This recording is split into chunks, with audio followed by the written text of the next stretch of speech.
Hello students, today I will teach you संज्ञा शब्द रूप प्रकरणम. ओके, संज्ञा किसे कहते हैं? आपने पढ़ा होगा हिंदी में कि संज्ञा मतलब होता है नेम, नाम. संज्ञा मतलब किसी का नाम, किसी व्यक्ति, वस्तु, स्थान, जाति या भाव के नाम को संज्ञा कहते हैं. जैसे कोई मनुष्य, राम, बालक, गंगा, पर्वत, क्रोध आदि, ये सभी क्या है? संज्ञा है. तो संस्कृत में क्या होता है? संज्ञा के शब्द रूप चलते हैं. जैसे बालक नाम है तो बालक के शब्द रूप चलते हैं. उसमें 7 विभक्तियाँ होती है: प्रथमा, द्वितीया, तृतीया, चतुर्थी, पंचमी, षष्ठी, सप्तमी और लास्ट जो होता है वो संबोधन होता है, संबोधनम. और जैसे इसमें क्या होता है, पुल्लिंग और जो शब्द रूप होते हैं संज्ञा शब्द रूप, वो पुल्लिंग, स्त्रीलिंग और नपुंसकलिंग में तीनों में अलग अलग होते हैं. जैसे बालक है तो बालक पुल्लिंग का रहेगा, बालिका है तो बालिका का स्त्रीलिंग में होगा, और जैसे फल है तो फल का शब्द रूप नपुंसकलिंग में होगा. तो ये तीनों में अलग अलग चलते हैं और तीनों में अलग अलग तीनों का डिफरेंस भी होता है. और इसके साथ और क्या है, जो संज्ञा शब्द रूप होते हैं उसमें वो तीनों 3 वचन में होते हैं: एक वचन, द्विवचन और बहुवचन. एक वचन में 1 का बोध होता है, द्विवचन में 2 का और बहुवचन में 2 या 2 से अधिक का.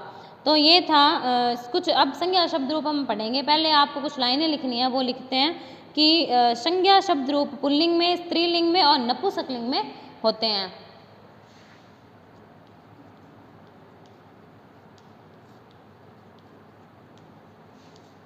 संज्ञा शब्द रूप पुल्लिंग, स्त्रीलिंग और नपुंसकलिंग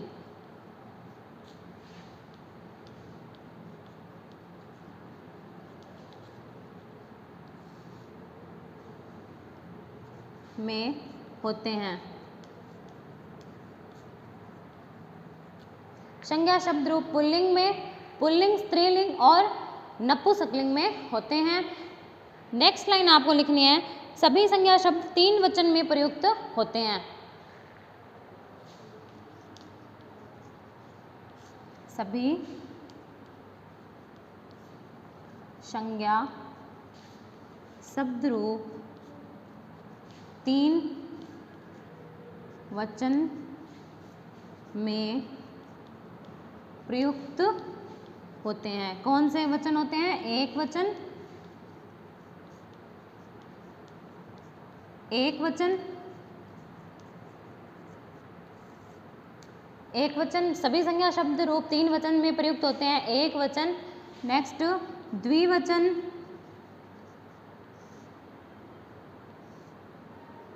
द्विवचन, एंड बहुवचन.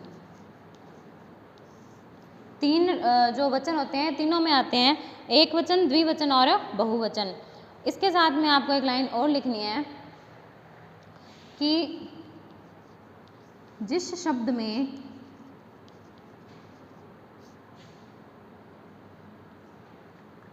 इस लाइन को हम लास्ट में लिखेंगे, पहले एक शब्द रूप पढ़ेंगे. ये 2 लाइन लिखने के बाद आप लोगों को शब्द रूप लिखना है. संज्ञा शब्द रूप पुल्लिंग, स्त्रीलिंग और नपुंसकलिंग में होते हैं. सभी संज्ञा शब्द रूप 3 वचन में प्रयुक्त होते हैं: एक वचन, द्विवचन और बहुवचन. अब हम शब्द रूप पढ़ेंगे.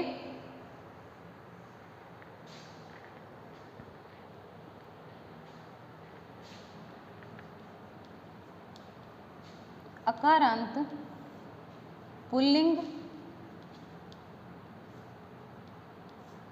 शब्द रूप. पुल्लिंग का जो शब्द, जिस शब्द का हम पढ़ेंगे वो है बालक शब्द रूप. बालक शब्द रूप. फर्स्ट हम जो पढ़ेंगे वो बालक का शब्द रूप पढ़ेंगे, जो कि पुल्लिंग है. और अकारांत, अकारांत का मीन्स क्या होता है? अकारांत यानी कि ए अंत वाला, यानी बालक जो है, बालक में लास्ट में क है और क में जो स्वर कौन सा है? ए. तो इसको क्या बोलेंगे? अकारांत. जैसे बालिका होता है यहाँ पर, तो बालिका में जो का है उसका लास्ट स्वर क्या है? आ. तो उसको क्या बोलेंगे? आकारांत. ऐसे ही कवि शब्द है तो कवि में लास्ट में ई आ रहा है तो उसको बोलेंगे इकारांत. तो जिस स्वर से अंत होता है उसको साथ में ज्वाइन करके ऐसे बोला जाता है, अकारांत, अकारांत, इकारांत, उकारांत, ऐसे। तो अब हम इसके लिखेंगे, पहले तो देखो विभक्ति।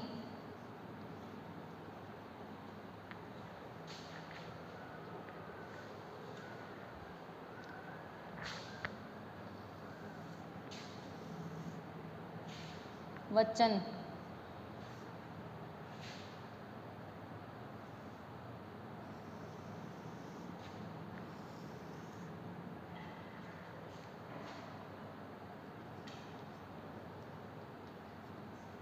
विभक्ति, एक वचन, द्विवचन, बहुवचन। ओके, वचन, फिर विभक्ति, एक वचन, द्विवचन और बहुवचन।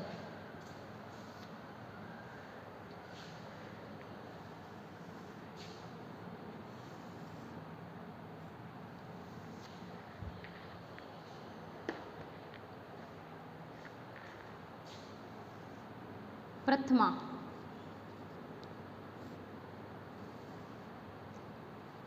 द्वितीया,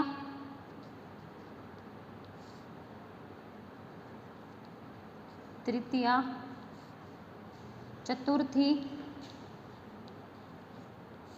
पंचमी, षष्ठी, सप्तमी। प्रथमा विभक्ति, द्वितीया, तृतीया, चतुर्थी, पंचमी, षष्ठी और सप्तमी। और जो लास्ट में आएगा वो क्या हो जाएगा? संबोधनम। ये क्या है? संबोधनम। ओके,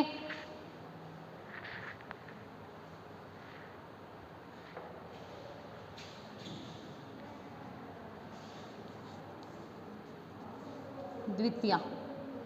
अब देखो हम लिखेंगे इसको, ये जो शब्द रूप है ये लिखेंगे।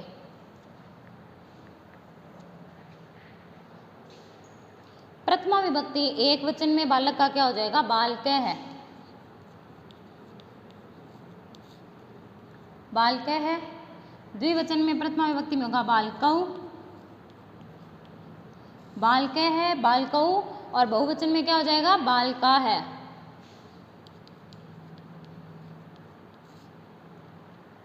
बालक है, बालकौ, बालका है। अब है द्वितीय विभक्ति में बालकम, बालकम, बालकौ, बालकम, बालकौ, बालकान। बालक है, बालकौ, बालका है, बालकम, बालकौ, बालकान। नेक्स्ट तृतीया में हो जाएगा बालकेन, बालकेन, बालकाभ्याम,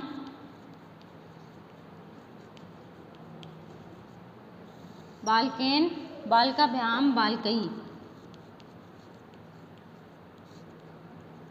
ठीक है, बालकेन, बालकाभ्याम, बालकई। और चतुर्थी में बालकाय, वापस बालकाभ्याम,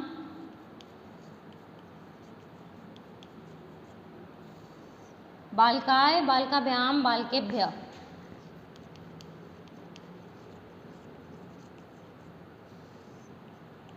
ये चतुर्थी विभक्ति। बालकाय, बालकाभ्याम, बालकेभ्य। पंचमी विभक्ति बालकात, बालकाभ्याम, फिर से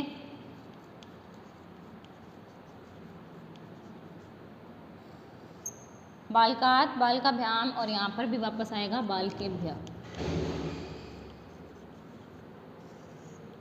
बालकेभ्य। ओके, पंचमी विभक्ति बालकात, बालकाभ्याम, बालकेभ्य। नेक्स्ट षष्ठी विभक्ति में होगा बालकस्य, बालकस्य, बालकयो, बालकस्य, बालकयो, बालकानाम।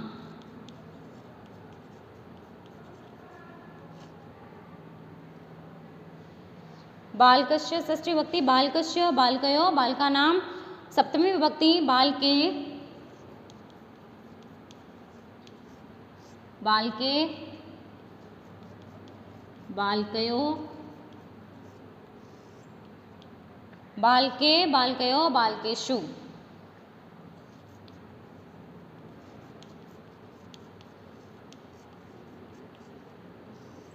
सप्तमी विभक्ति में क्या हो गया? बालके, बालकयो, बालकेषु। नेक्स्ट जो है संबोधन में क्या हो जाएगा? हे बालक,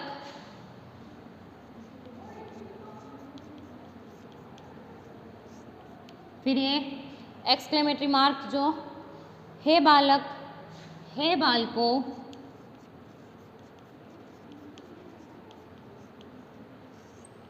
हे बालक, हे बालकौ, हे बालकाः।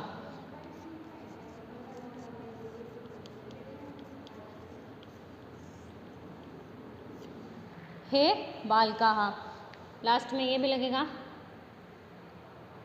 एक बार इसको रीड करेंगे। देखो, अकारांत पुल्लिंग बालक शब्द रूप। अकारांत मैंने बताया आपको ए अंत है, इसलिए इसको अकारांत बोलेंगे, और बालक शब्द है वो पुल्लिंग है।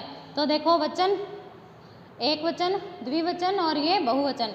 विभक्ति प्रथमा, द्वितीया, तृतीया, चतुर्थी, पंचमी, षष्ठी, सप्तमी और संबोधन। बालके है, बालकौ, बालका है। द्वितीया में बालकम, बालकौ, बालकान। तृतीया बालकेन, बालकाभ्याम, बालकई। चतुर्थी बालकाय, बालकाभ्याम, बालकेभ्य। पंचमी बालकात्, बालकाभ्याम, बालकेभ्य। षष्ठी बालकस्य, बालकयो, बालकानां। सप्तमी बालके, बालकयो, बालकेषु। हे बालक, हे बालकौ, हे बालकाः। ठीक है, ये संबोधन हो गया कंप्लीट। ये आपका बालक शब्द रूप है। अब देखो, जो पुल्लिंग में जिसमें लास्ट में ए होगा, जैसे राम शब्द रूप है, तो राम जो शब्द है उसमें भी जो मैं अंत वाला है उसमें कौन सा स्वर आ रहा है? ए। तो जो राम का रूप है वो सेम बालक के जैसे होगा, लेकिन हमें ध्यान क्या रखना है? जिस शब्द में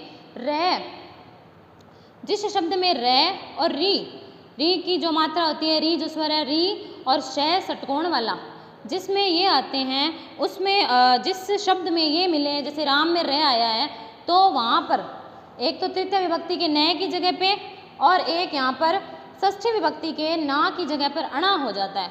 क्या हो जाता है? अणय। न की जगह अणय लिखा जाएगा। जिस शब्द में रे, श और री होता है, वहाँ पर न की जगह अणय हो जाएगा। तृतीय विभक्ति में और चतुर्थी विभक्ति में वहाँ पर अणय हो जाता है। ये लिखने के बाद में जो लाइन है आपको वो लिखनी है।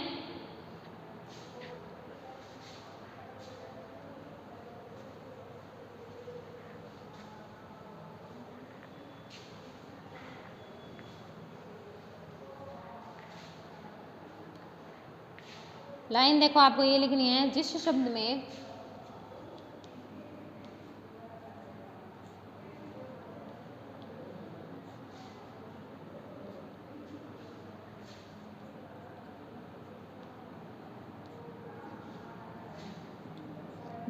में री, र, श होता है,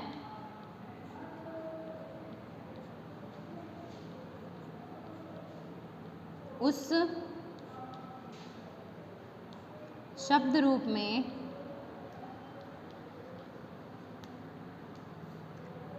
रूप में तृतीय विभक्ति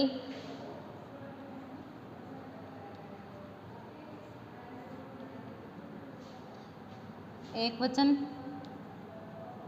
और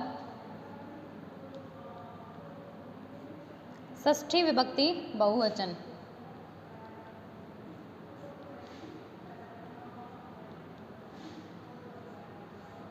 षष्ठी विभक्ति बहुवचन में न के स्थान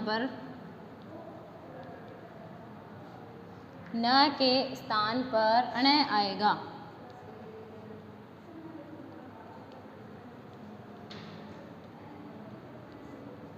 ओके, जिस शब्द में र, री और शय होगा, वहाँ पर उस शब्द रूप में तृतीय विभक्ति एक वचन और षष्ठी विभक्ति बहुवचन न के स्थान पर अणय आएगा।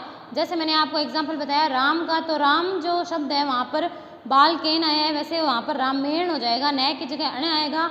और षष्ठी विभक्ति में राम शब्द रूप की जगह पे यहाँ पर बाल का नाम है, बालक शब्द में कहीं पर रै, री और शह तीनों में से कोई अक्षर नहीं है, तो राम में रै आया है तो यहाँ पर रामा नाम लिखा जाएगा। तो आपको ये नोटबुक में जो मैंने लिखे हैं बोर्ड पे वो सब आपको नोटबुक में लिखने हैं, बालक शब्द रूप आपको करना है और आप लोग रफ नोटबुक में राम शब्द रूप लिखने के लिए ट्राई करेंगे और मुझे सेंड करेंगे। Thank you, have a nice.